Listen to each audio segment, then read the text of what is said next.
When we first started market, we were very little. We just brought a few things. Literally, the first couple markets, we were happy to cover our market fee. And that was it. What was that, 20 bucks? So thinking back on that now, it's amazing that we would stand there all day for that. And then gradually it would, be several hundred, and we would become a regular presence at the farmers market. We were establishing our clientele, and we were getting to know people and getting a name for ourselves, and that's half the battle. We currently just do the Saturday Ithaca Farmers Market from April through December. It is such a good market for us that that's the primary way we sell things.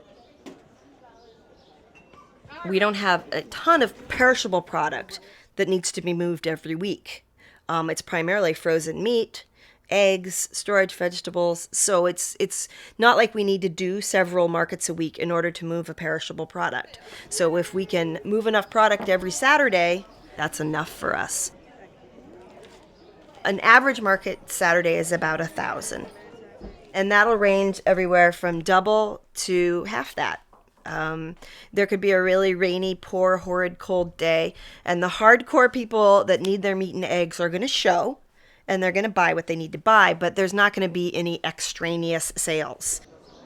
But on a real good touristy day, it's real busy, and then it could easily be a $2,000 day. So it ranges. The other day I whined about a quote-unquote bad farmer's market, and even Rosie said, "Mom, a couple of years ago that would have been great farmer's market." So, as things improve, you get a different expectation. We also sell on the farm. People very early on started just dropping by.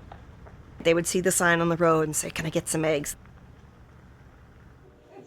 We have a self-serve freezer and a self-serve cooler out in the barn. It's very low tech, and people drop by and get meat and eggs all the time. There is a fair bit of business that goes through the barn. It's always surprising to me when I go out there and somebody just dropped by and bought $50 worth of meat.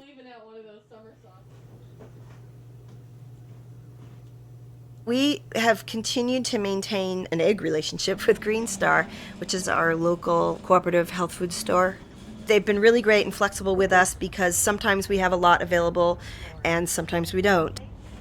I know that's hard for a retail operation to cope with, the change in the amount of eggs that they get, but it's been important for us because we need to make sure that all of our customers can always get eggs. Even if they don't go to the farmer's market, they could go to Green Star instead. And also that in the winter, when we don't have farmer's market anymore, that we have an outlet for those eggs. It's not a terribly perishable product, but you do need to move them every week. So having a winter place to sell them has been really critical for us. One of the reasons that I've focused so much on farmers market specifically is that I like to deal directly with the customer. When we started this farm, we were both vegetarians, and the raising of meat was really important to us. And so we expected we would probably be selling meat to people who found that very important as well. And the only way to realistically communicate what we do was to be able to talk to people face to face every time they bought something from me. And if they had a real specific question about what an animal was fed or when they were butchered or how to prepare something or anything having to do with the meat, I wanted to be able to talk to them directly. That's been very important to me, that we be able to move all the meat in a very personal manner. I don't want to raise so much meat that I'm having to wholesale it and there's no personal connection. I was just curious. That's good to know. I have a fair number of very particular customers, and that's why I do farmers market. I don't hire it out, and I like to be the one that's communicating with my customers all the time.